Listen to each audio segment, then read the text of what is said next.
তার যদি প্রশংসা করে, তার জয়ধ্বনি দেয়, তাহলে আমার মনটা অস্থির হয়ে ওঠে, তাই না? এই প্রকার স্বভাব আমাদের।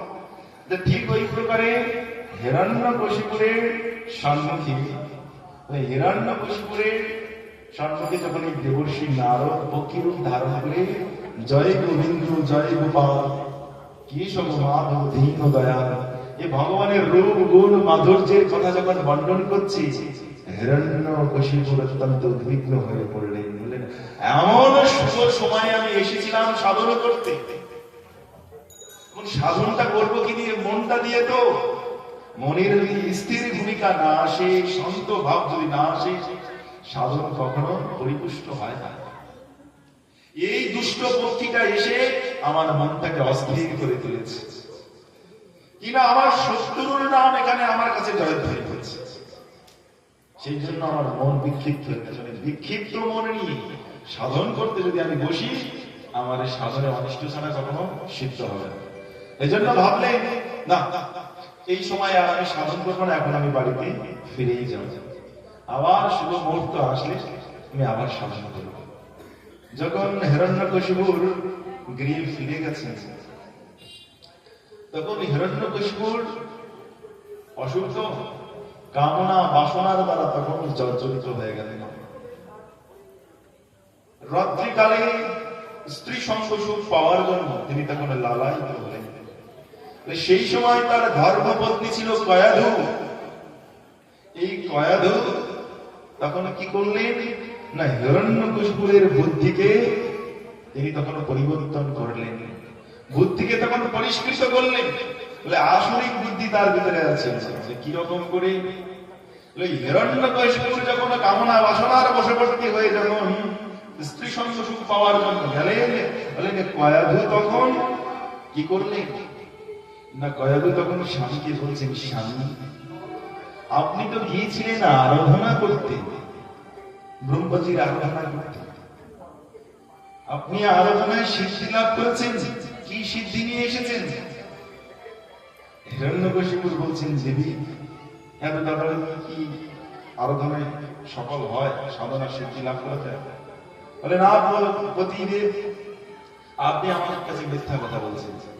আপনি তো প্রতিজ্ঞায় করে গিয়েছিলেন, যতদিন পর্যন্ত না আমি আমার সাধনে আমি সিদ্ধি লাভ না করব, ততদিন পর্যন্ত আমি সাধন পরিত্যাগ করব না, আমার গৃহে আমি প্রবর্তন করব না। আপনি গৃহে যখন ফিরে এসেছেন, আপনার মতো বীর পুরুষ কখনো প্রতিজ্ঞা ভঙ্গ করে না, নিশ্চয়ই আপনার সাধনে সিদ্ধি। বলুন না স্বামী, এখন কয়াধু সতী, তো সতী নারীর দূরদৃষ্টি কোথায় থাকে জানেন? এই জগতে থাকে না, স্বামীর চরণ পদপদ্মে থাকে। স্বামী কোথায় কি করছে ও তাকে সিসিটিভি লাগাতে হয় না, ফলে অন্তরে দুটো সিসিটিভি আছে, ওটাতে সব দেখতে পারেন সতী নারী। গয়াধু তার স্বামীর সমস্ত বিষয় জানতেন, এজন্য গয়াধু জিজ্ঞাসা করছেন, অত্যন্ত বিচক্ষণ তার সাথে বুদ্ধি জিজ্ঞাসা করছেন, কি কি শিক্ষি লাভ করলেন বলুন না স্বামী, এই বিষয় শোনার জন্য আমার মনটা বড়ই উৎকণ্ঠিত, বলুন না স্বামী, বলুন না কৃপা করে। বলে দেবী তুমি আমাকে উপহাস করছো। বলে কেন দেবী, কেন দেবী? আমি তোমাকে উপহাস করবো কেন? আমি আপনাকে উপহাস করছি, আপনি বাড়ি ফিরে এসেছেন, গৃহে ফিরে এসেছেন, কি সাধনা লাভ করেছেন, সিদ্ধি লাভ করেছেন। বলে দেবী আমি তো গিয়েছিলাম সাধন করার জন্য, কিন্তু একটা পক্ষী এসে, মানে পাখি এসে আমার শত্রুর নাম করছে, বারবার আমার শত্রুর নাম করছে। বারবার যদি আমার সঙ্গে আমার শত্রুর নাম করে, বলো আমার এই মন সে কি শান্ত থাকে? মন তো বিক্ষিপ্ত হয়ে গেল। আর সেই বিক্ষিপ্ত মন নিয়ে কখনো সাধন করা যায়? বলে প্রভু কে আপনার শত্রু? এত বড় অনিষ্ট কার্য কে করলো? বলুন বলুন স্বামী, আমাকে বলুন, আমি সেই শত্রুর নামটা আমি শুনতে চাই। বলে দেবী তুমি জানো না আমার শত্রুকে? বলে মহারাজ আপনি এই ত্রিলোকের অধীশ্বর, দেবতা অসুরগণ মনুষ্য সকলেই আপনার চরণ তলে নতমস্তক দণ্ডায়মান থাকে, কেউ আপনার সম্মুখে চোখ ফুটি তুলে তাকানোর সাহস পর্যন্ত করে না। আপনার শাসনে সকলেই ভীতু সন্ত্রস্ত, আপনি সার্বভৌমত্ব রাজা। এই রাজা সার্বভৌমত্ব যে রাজ সিংহাসন, এই রাজ সিংহাসনে শত্রুর অভাব হয় না। তা আপনার কোন শত্রু এ আপনার অনিষ্ট ক্রিয়া করবে? আমার যে চরমতম যে শত্রু সেই কে সেই চরমতম শত্রু? বলে তুমি জানো না যিনি যিনি আমার ভাইকে হত্যা করেছেন? কে আপনার ভাইকে হত্যা করেছে? বলে দেবী তুই সব ভুলে যা। বলে আমি শুনতে চাই কে সেই শত্রু। এমন বড় অসুখ যে ভগবানের নামটা পর্যন্ত উচ্চারণ করছে না, ঘুরিয়ে ফিরিয়ে বলছে। আর কয়াদিও জানে যে যতক্ষণ না পর্যন্ত ভগবানের নাম সংকীর্তন এই হিরণ্যকশিপু না করছেন, ততক্ষণ পর্যন্ত তার বুদ্ধি শুদ্ধ হচ্ছে না, হৃদয়াত্মা শুদ্ধ হচ্ছে না। আর শুদ্ধ না হলে ওই আসরিক বুদ্ধির দিয়ে যে কামনা বাসনা সম্ভোগ করবে, তার ভিতর দিয়ে তো অসুর পুত্রই জন্মগ্রহণ করবে। এই জন্য কয়াদু কি করছে? কয়াদু তার নিজের বুদ্ধির দ্বারা গর্ভদান সংস্কার করছে। গর্ভকে তিনি সংস্কার সম্পন্ন সেই পুত্রকে আনয়নের জন্য সেই প্রকার বিচার বুদ্ধি তিনি প্রয়োগ করছেন। স্বামী কি সেই সত্য? আমি শুনতে চাই আমার উপরে যদি আপনি প্রসন্ন হন, কৃপা করে আপনি আমাকে বলুন। বলে ওই যে আমার পরম শত্রু বিষ্ণু। বিষ্ণু কেমন দেখতে সে বিষ্ণু? স্বামী আমি তো কখনো এই অন্দরমহলের বাইরে কখনো বের হয়নি, আর বিষ্ণু দেখি। তোমার শত্রু যদি কখনো এই রাজ্য আক্রমণ করে, তুমি যখন সাধন করতে যাবে, তখন তোমার শত্রুকে তো আমাকে চিনতে হবে। তোমার শত্রু দেখতে কেমন? শঙ্খ চক্র গদা পদ্মধারী। হিরণ্যকশিপুরের কাছ থেকে ভগবানের সমস্ত রূপের অনিন্দ সুন্দর রূপ মাধুর্যতা, বৈজয়ন্তী মালায় সুশোভিত পীতাম্বর বিশুধারী। হিরণ্যকশিপুরের সমস্ত কামনা বাসনা কয়াধু কি করলেন? ভগবানের নাম, রূপ, গুণ, লীলা, মাধুর্য, দয়া, করুণা, এই সমস্ত বিষয়বস্তু হিরণ্যকশিপুরের শ্রীমন্দি কীর্তন করালেন। প্রভু তোমার শত্রুর আর কি নামে তোমার শত্রু ডেকেছিল? কেন কৃষ্ণ, মাধব, গোবিন্দ, অচ্যুত, কেশব, এত তোমার শত্রু না? বলে হ্যাঁ, সহস্র নাম আছে। সমস্ত সময় নাম সংকীর্তনের ভিতর দিয়ে সেই কামনা বাসনার কালটা অতিবাহিত হল। প্রভাত যখন হলো, কয়াধু গর্ভধারণ করলেন। এদিকে হিরণ্যকশিপুরেরও তখন চেতনা জাগতে হল। এ জীবন অনিত্য, কখন আমি মরে যাবো তার ঠিক নেই। এই মরে যাওয়ার আগে আমার শত্রু বিষ্ণুকে ধ্বংস করতে হবে, তার জন্য সাধন করতে হবে। সেই জন্য আর আমি কোনো সময়ের জন্য অপেক্ষা করব। কখন কোন সময় আমার জীবন প্রদীপ নিভে যাবে, আমার এই ইচ্ছা, আমার এই বাসনা বাসনাই থেকে যাবে। এই জন্য আর আমি সময়ের জন্য অপেক্ষা করব না। তিনি আরাধনার জন্য বসে পড়লেন। এদিকে দেবরাজ ইন্দ্র জানতে পারলেন যে কয়াধু গর্ভধারণ করেছেন। দেবরাজ ইন্দ্র ভাবলেন, এক হিরণ্যকশিপুরের অত্যাচারে আমরা সমস্ত দেবতাগণ, যজ্ঞ কিন্নর সকলেই আমরা ভীতু সংস্কৃত, রাজ্য পরিত্যাগ করে ছদ্মবেশে আমরা বিভিন্ন জায়গায় পালায়ন করে বেড়াচ্ছি। আর এই যে ভীষণ পরাক্রমশালী হিরণ্যকশিপু, এই অসুরের যে সন্তান, সে নিশ্চয়ই প্রচন্ড অসুরই হবে। এক অসুরের উৎপাত আমরা সহ্য করতে পারছি না, আর একটা অসুর যদি আসে তার কি হবে? এই জন্য দেবরাজ ইন্দ্র ভাবলেন এখন হিরণ্যকশিপু তার মহলে আর নেই। তিনি সাধনার জন্য ব্রতী হয়েছেন, জগতের সমস্ত বিষয় বাসনা থেকে মুক্ত হয়ে এমনকি তার দেহস্থিতি তিনি ভুলে গেছেন, গিয়ে ভগবানের সেবা, ভগবানের আরাধনায়, লক্ষ্মীতা ব্রহ্মার আরাধনা যোগযুক্ত হয়েছে। এই সুযোগ এই অসুরের বংশকে ধ্বংস করা। এই জন্য দেবরাজ ইন্দ্র তার সদলবলের সৈন্য নিয়ে তিনি তখন হিরণ্যকশিপুরের পুরীকে আক্রমণ করলেন। হিরণ্যকশিপুরের সেই পুরো মধ্যে অর্থাৎ মহলের ভিতরে যত অসুরগণ ছিল সকলেই পরাস্ত হলেন দেবরাজ ইন্দ্রের কাছে। কেন? এই অসুরগণের প্রধান শক্তি ছিল হিরণ্যকশিপু, সেই প্রধান শক্তি থেকে এই জন্য তারা যুদ্ধে পরাজিত হয়েছে। পরাজিত হলেন।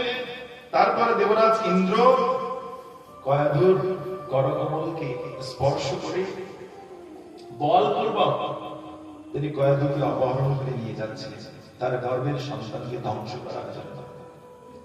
কয়াধু বারবার প্রার্থনা করছেন দেবরাজ ইন্দ্রের চরণে, হে দেবরাজ ইন্দ্র, এমন নিন্দনীয় কার্য তুমি করো না, আমি জাতিকে অবলা, এই অবলার উপরে তোমার এই প্রকার আক্রমণ এ কখনো শোভা দেয় না। এই প্রকার অনৈতিক কার্য, তুমি দেবরাজ ইন্দ্র, দেবতাদের রাজা, তুমি লোকপালক, তোমার এই প্রকার কার্য শোভা দেয় না, তুমি আমাকে ছাড়ো। যে পুত্র এখনো পর্যন্ত ভূমিষ্ঠ হয়নি, পৃথিবীর আলো দেখিনি, তার সাথে তোমার কি শত্রু দেবরাজ ইন্দ্র? শত্রু হতে পারে আমার স্বামীর সাথে তোমার, কেন সে তোমার রাজ্যকে অপহরণ করে নিয়েছে। তো আমারই পুত্র এখনো তো পৃথিবীর আলো দর্শন করে, এখনো এই পৃথিবীর কোনো কিছুই তার জানা নেই, সবকিছুই অজানা। সেই পুত্রের সাথে তুমি এমন শত্রুতা কেন স্থাপন করছো?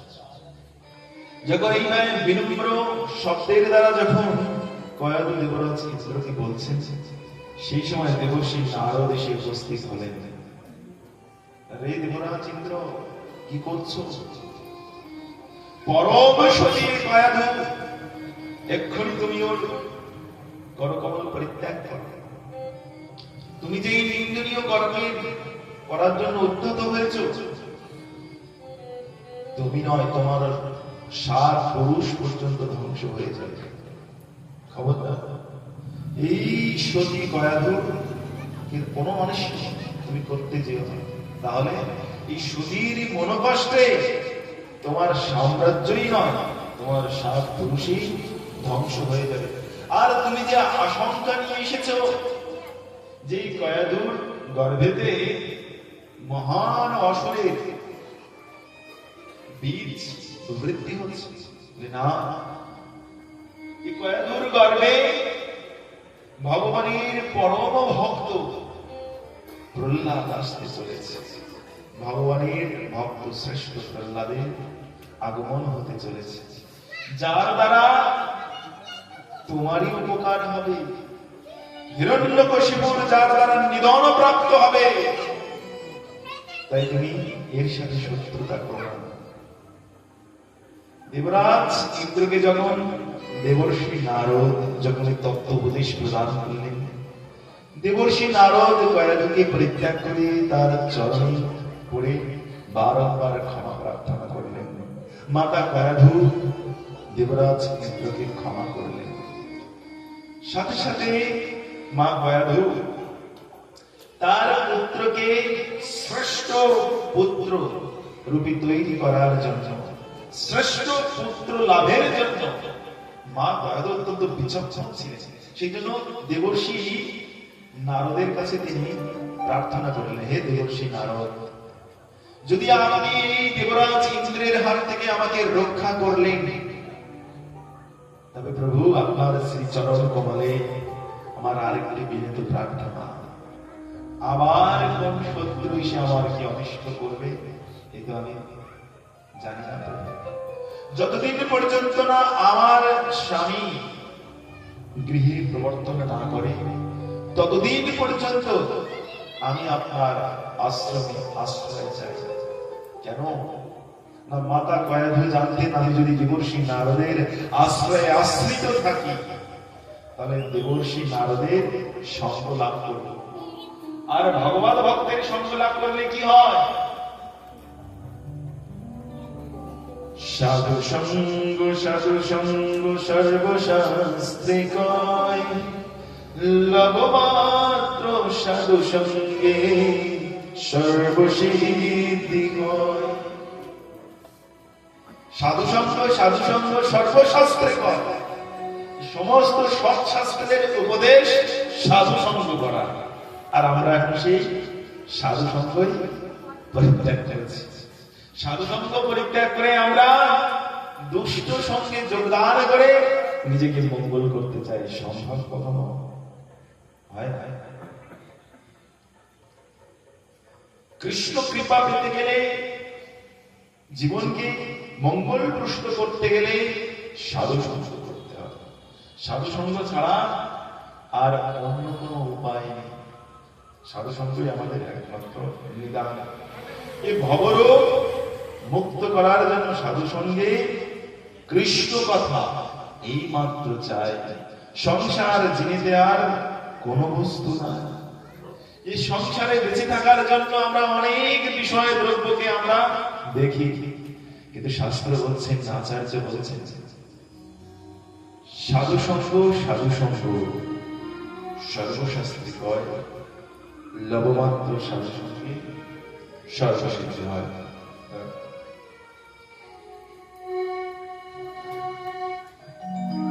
ঘোর সংসারে পড়িয়া মানব না যায় দুঃখের ঘোর সংসারে পড়িয়া মানব না পায় দুঃখের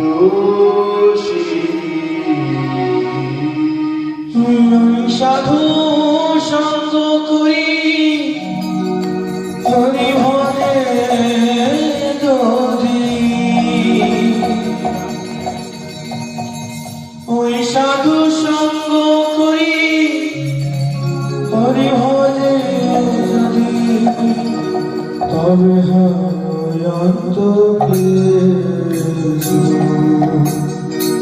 ঘোর সংসারে পড়িয়া মানব না পায়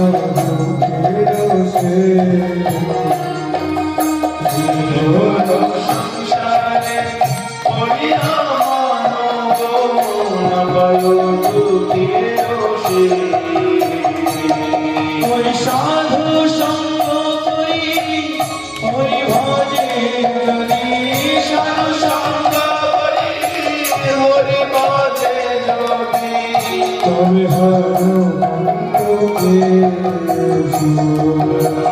তবে সংসারে পড়িয়া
সংসারে পড়িয়া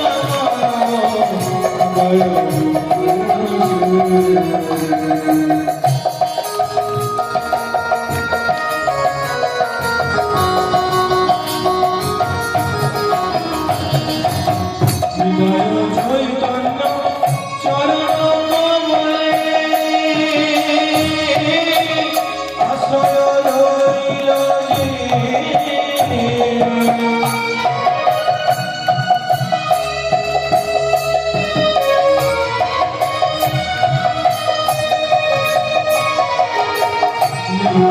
চৈতন্য চরণ কমলে আশ্রয় রইল যে।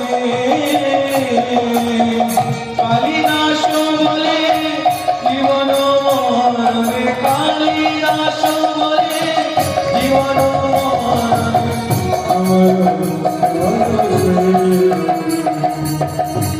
আমার সংসারে করিয়া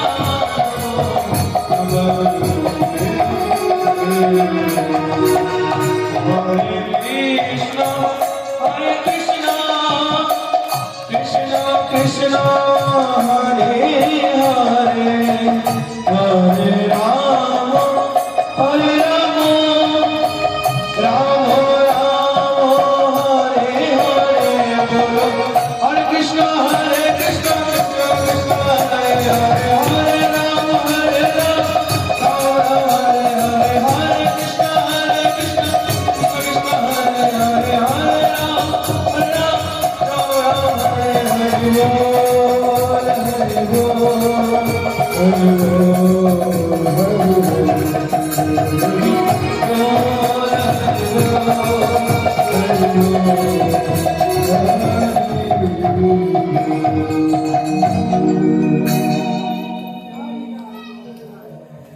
সতী কয়াধু তিনি জানতেন যে একমাত্র সাধু সঙ্গই এই সংসার থেকে জীবকে উদ্ধার করতে পারে। জীব যতটাই পতিত হোক না কেন, যতটাই ঘৃণিত হোক না কেন, যদি একটি বারের জন্য সাধু সঙ্গ করে, সাধু সঙ্গ যদি যোগযুক্ত হয়, তাহলে কি হয়? কি বললেন পদকর্তা? এ ঘোর সংসারে পড়িয়া মানব, না পায় দুঃখীর শেষ। সাধু সঙ্গ করি হরি ভজে যদি, তবে হয় অন্ত ক্লেশ। এই সংসারের সমস্ত ক্লেশ দূর করার জন্য ভগবানের শ্রেষ্ঠ উপহার মানে সাধু সঙ্গ। আমরা উপহার লাভ করে আনন্দ পাই না, তাই না? আমাদের কোনো বড় বড় ফেস্টিভ্যালে যদি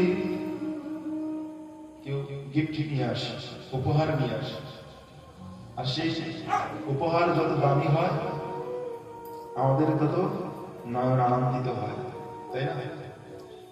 দর্শন করে উপহারটা চোখটা বেশ আনন্দিত হয়। ভগবানও এই জগতে কিছু কিছু উপহার প্রেরণ করেন। কি উপহার? ভগবানের নাম, গুণ, রূপ, ধাম, সাধু সঙ্গ, তীর্থ, এসব ছিল ভগবানের তরফ থেকে গিফট, মানে উপহার। এই উপহার যদি একবার আমরা লাভ করতে পারি, বলে আমাদের এই সমস্ত ক্লেশের সমাপ্ত হয়, মানে ক্লেশ পরিসমাপ্ত হয় যখন এই ভগবানের গিফট আমরা লাভ করতে পারি। বলে এত শত গিফটের ভিতরে সব থেকে শ্রেষ্ঠ গিফট কোনটা জানেন? সাধু সঙ্গ। সাধু সঙ্গের মতো এমন বড় উপহার আর ভগবান প্রেরণ করেন। কারণ বলে এই সাধু সঙ্গের যে উপহার, এর ভিতরে সমস্ত প্যাকেজ আছে। আমরা প্যাকেজ খুঁজি না? ৯,০০০ টাকার প্যাকেজের ভিতরে কি আছে?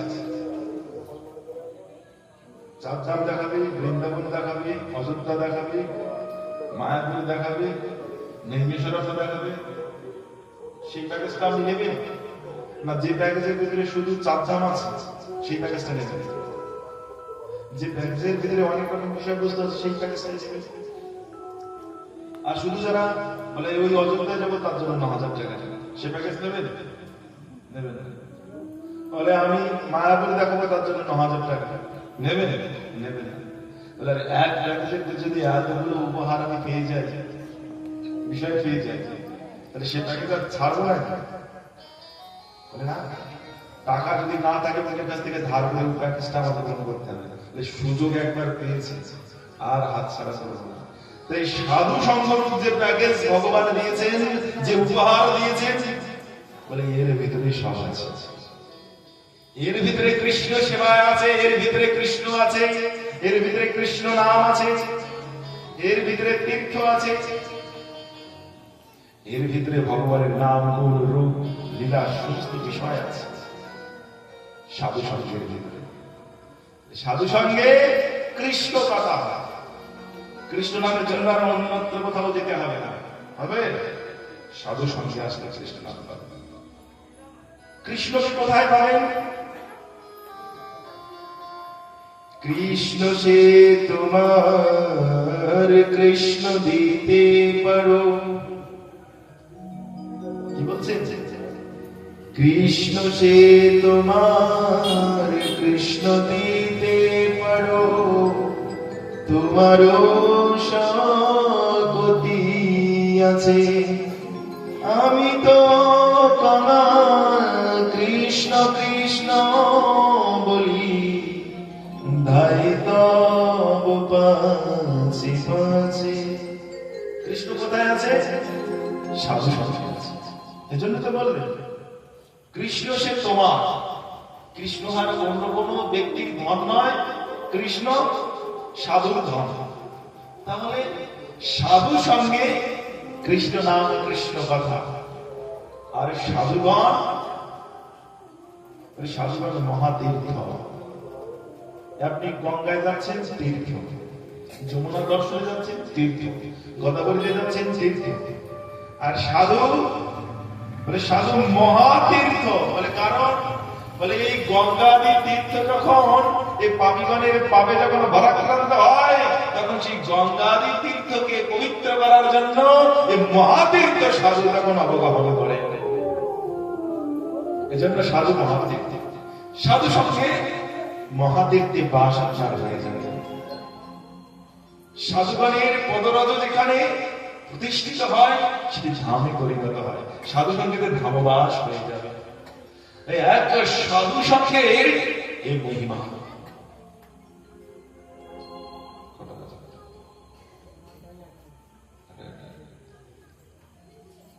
আজ প্রথম দিবস আমাদের, আমরা বেশি আর দীর্ঘায়িত করব না।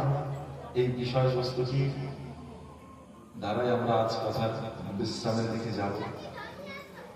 আমাদের এখনো দুদিন পর্যন্ত এ ভাগবত অধিবেশন আমাদের হবে। আজ প্রথম দিবসে আমাদের কি বলে অক্ষয় হবে, ভাগবত সপ্তাহ আর বিশ্রাম দিবস গেছে। সেই জন্য আমাদের আসতে একটু বিলম্ব হয়ে গেছে, আর আপনারা একটু বিলম্ব করে এসেছেন। কাল থেকে শীঘ্র আসার জন্য অনুরোধ রেখে গেলাম। কিসের জন্য আসবেন তাড়াতাড়ি জানেন? আত্মকল্যাণ করার জন্য। দেহের শক্তি তো অনেক দিয়েছেন, দেহের খাদ্য অনেক দিয়েছেন, ভাত, ডাল, পনির, আরো অনেক কিছু, যে বিষয় আমি বলতে পারবো না, দিয়েছি না?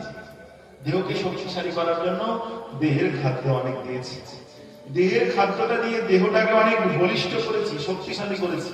কিন্তু এই শক্তিশালী দেহ একদিন না একদিন ধ্বংস হয়ে যাবে, পচে গলে দুর্গন্ধযুক্ত হয়ে যাবে। এই দেহকে আর স্পর্শ করা যাবে না। যে দেহের এত প্রযত্ন করি, যে দেহের এত আদর করি, যে দেহকে এত খাদ্য প্রদান করে যে দেহকে বলিষ্ঠ করি, ও দেহ একদিন না একদিন ধ্বংস হয়ে যাবে। কিন্তু যে বিষয় কখনো ধ্বংস হবে না, সে হচ্ছে আত্মা। আত্মার খাদ্য কখনো দিয়েছেন? আত্মাকে দেখেছেন? অনেকে আবার বলেন আমার আত্মা খেতে চেয়েছে তাই আমি খাচ্ছি, নইলে কি আমি খাই? কবে সব ছেড়ে দিলাম। এখন আত্মাকে কষ্ট দিয়ে কোনো ধর্ম হয় বিষয়? এরকম কোনো শাস্ত্রে আছে নাকি? আত্মাকে কষ্ট দিয়ে ধর্ম করো, এটা সত্য কথা কিন্তু আত্মাকে কষ্ট দিয়ে কোনো ধর্ম হয় না, সেটা অধর্মই হয়। আত্মাকে কষ্ট দেওয়া অধর্ম। এই জন্য আত্মাকে সুখ প্রদান করতে হবে। আত্মা কিসে সুখী হয়? আত্মা কিসে সুখী হয়? তাহলে আপনার আত্মাকে জানতে হবে, আত্মার সাথে পরিচয় লাভ করতে হবে, আত্মাকে দেখতে হবে, তাই না?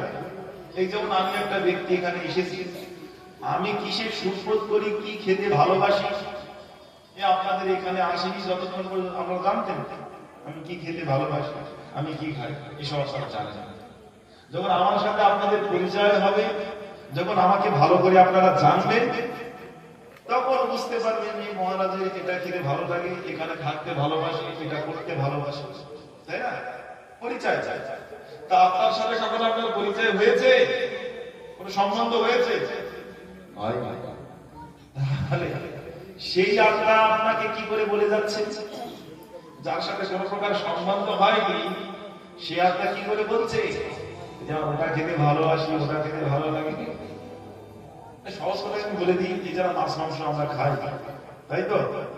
এতে লজ্জা করার কোনো বিষয় নেই। বাঙালির ঘরে জন্মগ্রহণ করেছি, শৈশব থেকে আমাদের বাংলার একটা সহজ সাধ্য করেছি কি আছে, মাছে ভাতে বাঙালি, তাই না?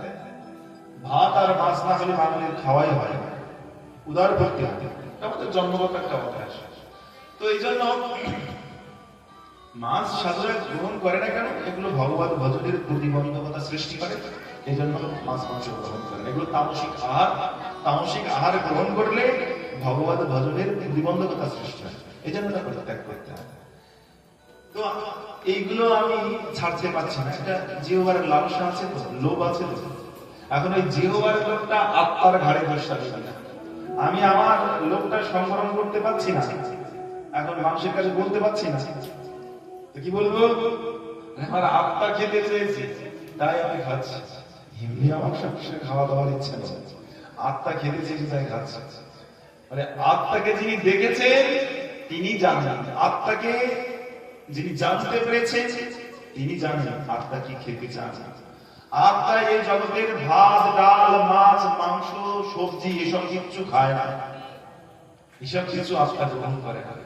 কেন জানেন? কারণ এই সমস্ত জড়ীয় বিষয় বস্তু, জড় বস্তু অনিত্য, এই জড় বিষয় বস্তু জড় দেহ গ্রহণ করে। আমাদের দেহটা অনিত্য, জড়, এই জড় দেহ জড় বিষয় বস্তু গ্রহণ করে। এই ভাত ডাল মাছ মাংস সবজি তরকারি যা কিছু বলবে, এই সব কিছু জড়ীয় বিষয় বস্তু জড় জগৎ থেকে আবির্ভূত হয়েছে, এই জড় দেহটা গ্রহণ করে জড় দেহটা পুষ্ট হয়। আত্মা কিন্তু জড় দেহ নয়, আত্মা চিন্ময় ভগবত অংশ। যারা ধর্ম মানে, যারা ধর্ম করতে চান তাদের জন্য বলছি, আত্মা চিন্ময় অংশ। আত্মা কখনোই জড় বিষয় বস্তু গ্রহণ করে।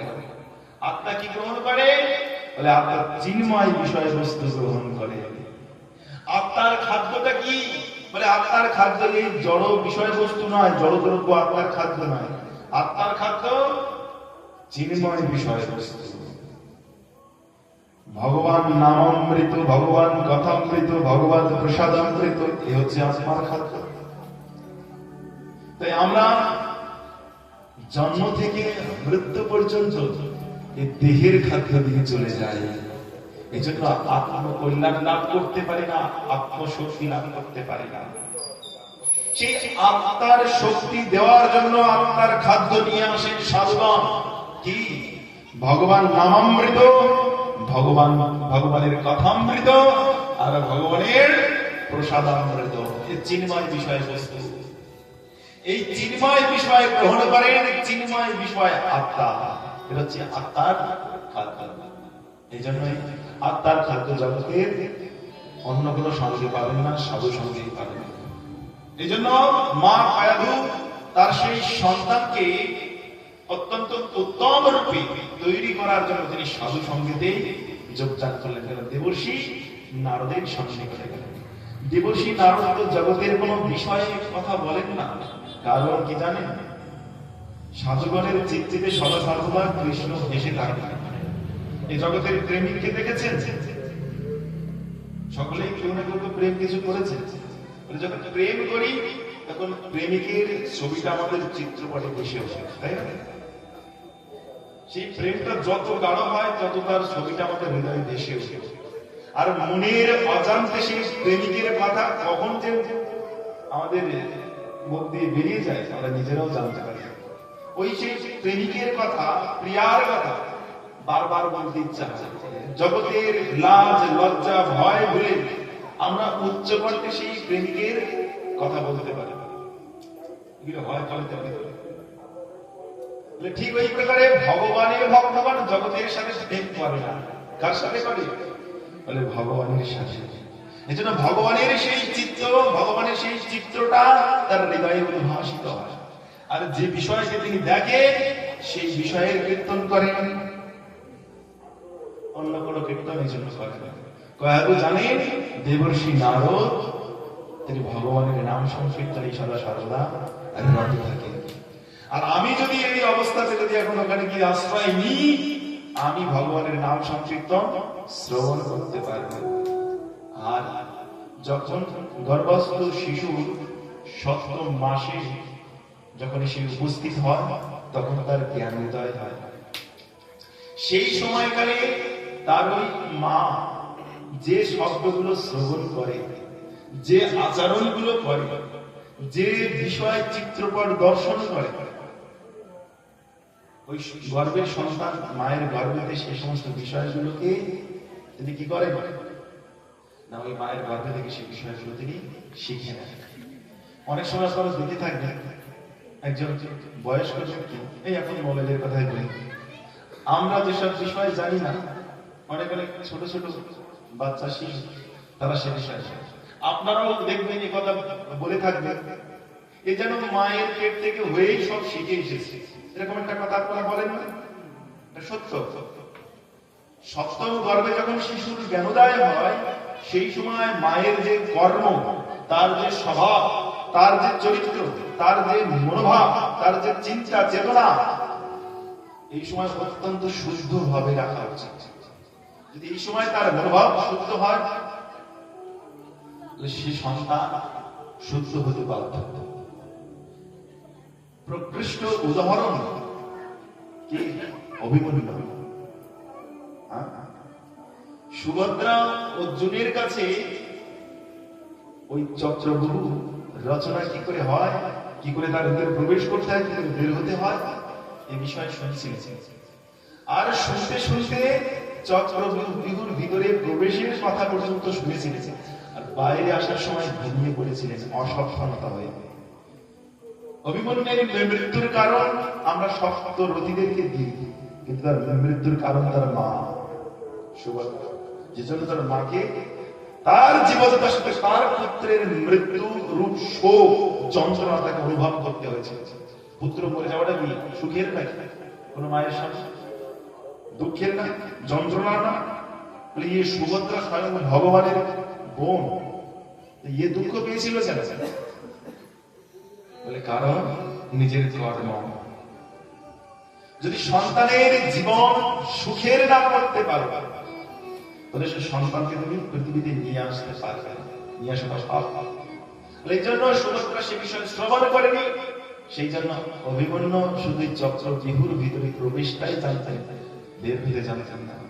ঠিক ওই প্রকারে যখন 7ম গর্ভে সন্তান এসে উপস্থিত হয় তখন কি হয় না, তখন সেই সমস্ত চরিত্র, যে সমস্ত টিভি বা মোবাইলে যে সমস্ত অসৎ চরিত্রের অভিনয় আপনি দর্শন করবেন, যে অন্যায় আচরণগুলো দর্শন করবেন, ও গর্ভস্থ শিশু জন্মগ্রহণের পরপরই সেই আচরণকে অভ্যস্ত হয়ে যায়।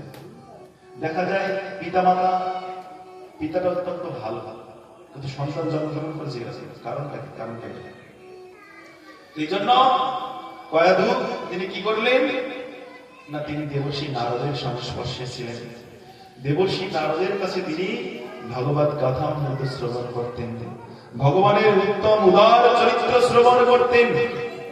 কায় মন বাক্যে নিষ্ঠা সহকারে তিনি সেই ভগবান চরিত্র শ্রবণ করতেন।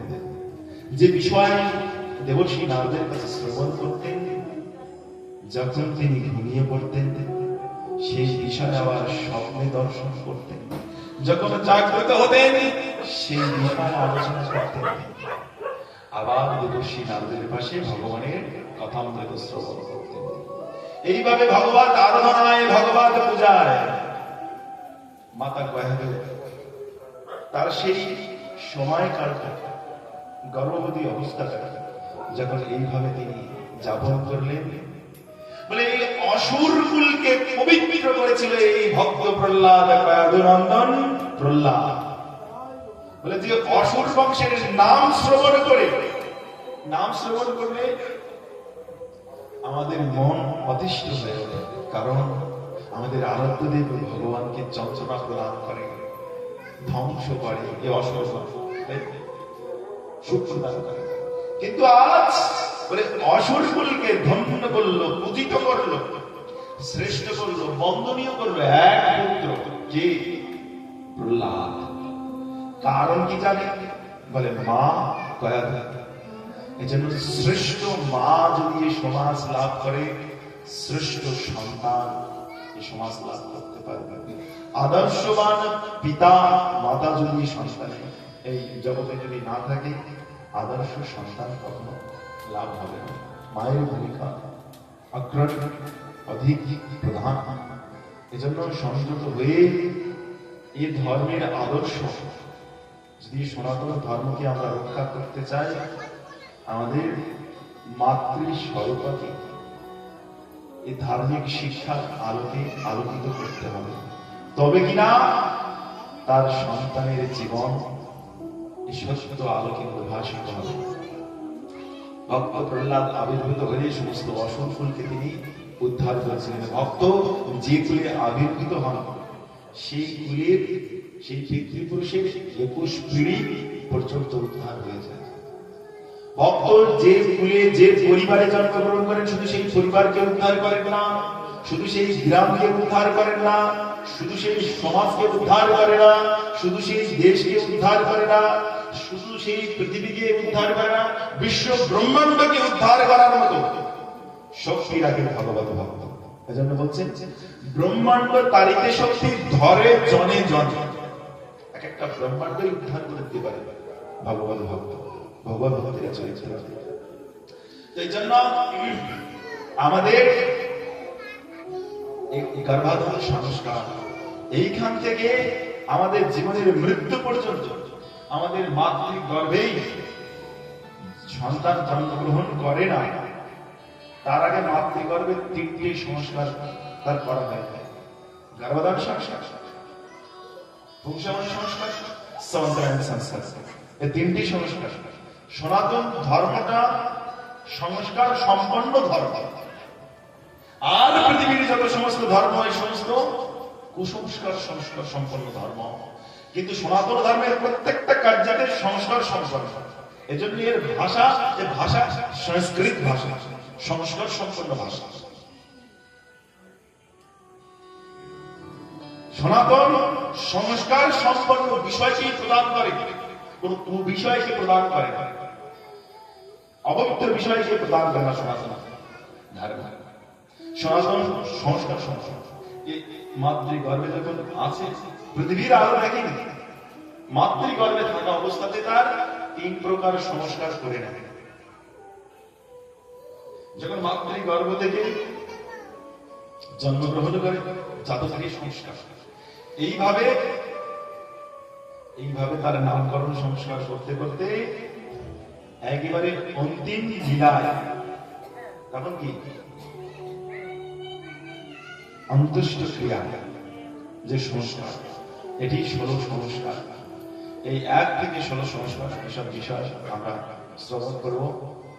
তবে আজ নয়, আগামী 2 দিন আমরা এসব সমস্ত বিষয়গুলো শ্রবণ করবো। সেজন্য আমাদের আগে আসতে হবে। তো আমাদের মূল বিষয় হচ্ছে এই, আমরা এই জগতে এসেছি। এই জগৎ আমরা একদিন না একদিন অবশ্যই ছাড়তে হবে।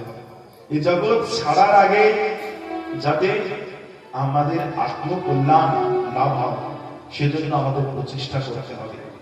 এই জগতের কল্যাণ, এই জগতের দেহের কল্যাণ, এই জগতের দেহি মনের কল্যাণ করার জন্য জগতের অনেক ব্যক্তি আছে, জগতের সবাই সেদিকেই অগ্রসর হচ্ছেন। কিন্তু আত্মকল্যাণকারী ব্যক্তির সংখ্যা বা আত্মকল্যাণ প্রদানকারী ব্যক্তির সংখ্যা জগতে বিরল। আর আত্মকল্যাণকারী ব্যক্তি যারা, এই নাম ধরেই যারা, বলে এর ভিতরেও আবার কি আছে? কপটতা। অসাধু ব্যক্তি প্রচুর, সৎ সাধু পাওয়া এ আমাদের ভাগ্য, ভগবান কৃপা ছাড়া সম্ভব নয়। এই জন্য সাধু সংসর্গ যদি আমাদের কোন সৌভাগ্যের ফলে লাভ হয়, তাহলে আমাদের ভিতরে যে জগতের মূর্তিকে আমরা প্রতিষ্ঠা করেছি, বলে এই মূর্তিকে ধ্বংস করতে না পারলে আমরা ভগবান মূর্তিকে প্রতিষ্ঠিত করতে পারব না। এজন্য সাধু সঙ্গে কৃষ্ণ কথা শ্রবণ করুন। কৃষ্ণ কথা যত শ্রবণ করবেন, তত কৃষ্ণ মূর্তি আপনার হৃদয়ে কি হবে? প্রতিষ্ঠিত হবে, প্রকাশিত হবে, আবির্ভূত হবে। আর কৃষ্ণ মূর্তি যখন আপনার হৃদয়ে আবির্ভূত হবে, তখন কি হবে? সচ্চিদানন্দ রূপায় বিশ্বৎপত্তদিহেতবে তাপত্রায় বিনাশায় শ্রীকৃষ্ণায় বয়ং নমঃ। বলে কৃষ্ণ বিগ্রহ যখন হৃদয়ে একবার প্রতিষ্ঠিত হবে, তখন এই জগতের ব্যক্তির চরণে, স্বার্থপর ব্যক্তির চরণে, কামক ব্যক্তির চরণে আর আমি আমার জীবনকে আত্মসমর্পণ করব না। আমি তখন আমার এই জীবনকে ভগবত চরণে উৎসর্গ করে আমার জীবনকে ধন্যাতি ধন্য করতে পারবো। তাপত্রয় থেকে আমি মুক্ত হতে পারবো ওই প্রভুর কৃপায়। কোন প্রভু? সচ্চিদানন্দ বিগ্রহ স্বরূপ, যিনি সমস্ত বিশ্বের সৃষ্টি, স্থিতি এবং প্রলয়ের একমাত্র পরম কারণ। সেই পরম কারণিক প্রভুকে আমরা, তার কৃপায় আমরা আমাদের জীবনকে ধন্য করতে পারবো, পূর্ণ করতে পারবো, ভগবানের চরণ সেবায় যোগযুক্ত করতে পারবো। আজ এখানে কথার বিশ্রাম, কাল আমরা পরবর্তী বিষয় সম্বন্ধে আমরা শ্রবণ করব। সেজন্য আমরা শীঘ্রই এসে ভাগবত সভায় আমরা যোগযুক্ত হব এবং ভগবানের কথা আমাদের শ্রবণ করব। বাঞ্ছাকল্পতরুভ্যশ্চ কৃপাসিন্ধুভ্যেব চ পতিতানাং পাবনেভ্যো বৈষ্ণবেভ্যো নমো নমঃ।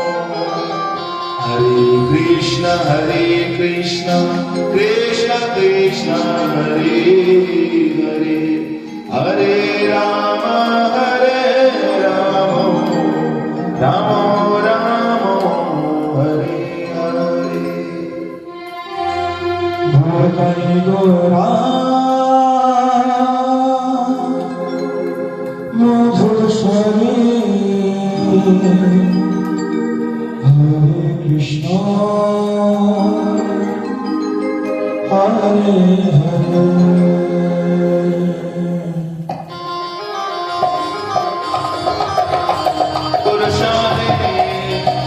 হরে Krishna Hare Hare.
Hare Krishna, Hare Krishna.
কিন্তু আমরা এখানে বসে রয়েছি, হাতে তালি দিলে হবে না, উচ্চস্বরে হরিনাম করতে হবে।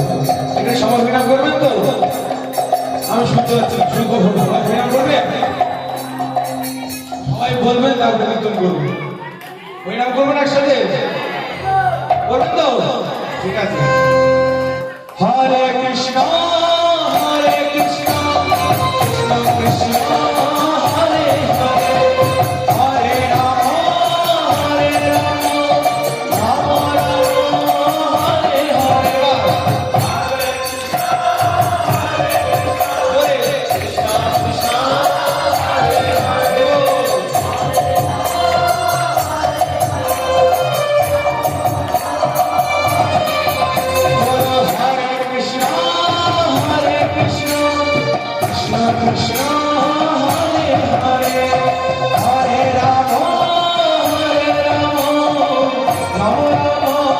হরে হরে।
জীবন হইল শেষ, না ভুলিলে ঋষিকেশ। বলছে জীবন শেষ হয়ে যাবে, না বললে ঋষিকেশ যেতে হবে। আমরা তো সারাদিন কারণ কাজকর্মের মধ্যে ব্যস্ত থাকি, কিন্তু কাজকর্মের সময় ভগবান নাম নিতে পারি না, অজুহাত থাকে আমাদের অবস্থা। মহারাজ কি বললেন? ঠিক বলছি তো? কাজকর্ম ফেলে ফেলে এখানে এসেছি 9 ঘন্টার জন্য, 3-4 ঘন্টার জন্য। তার মধ্যে যদি হরিনাম না করতে পারি তাহলে কি বললাম আমি সারা জীবন? তাই বলছেন জীবন হইল শেষ, না ভুলিলে ঋষিকেশ। জীবন হইল শেষ, না ভুলিলে ঋষিকেশ। ভক্তি বিনয় উপদেশ, একবার রামের রসনালয়ে। Hare Krishna, Hare Krishna, Hare Hare.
সবাই একসঙ্গে দু হাত একসাথে করবেন।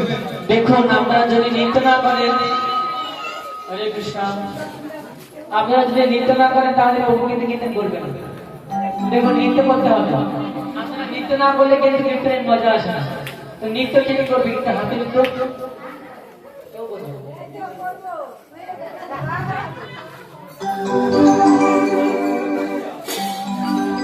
মোর রাধা নাচে, রাধা নাচে, কৃষ্ণ নাচে, নাচে গোপী মন में रावण के सखी पावन जवान। राधा नाचे, राधा नाचे, कृष्ण नाचे, नाचे गोपी मन में रावण के सखी पावन जवान।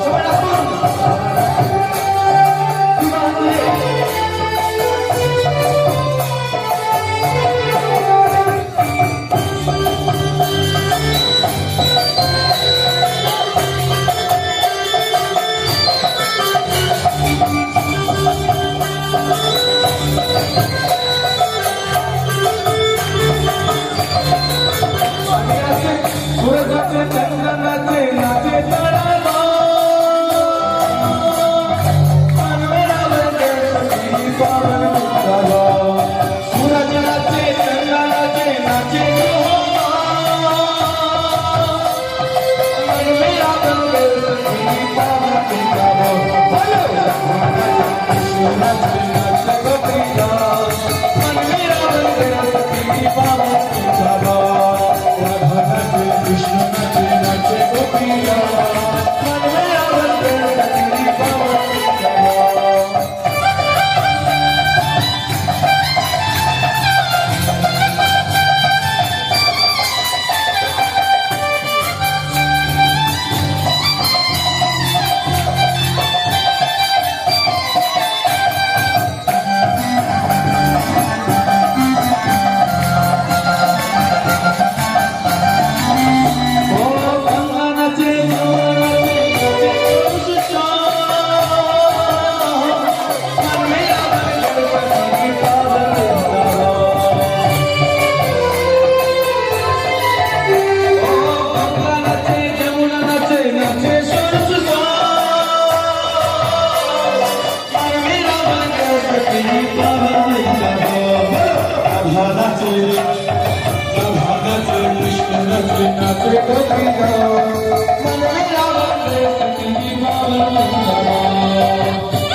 Hare Krishna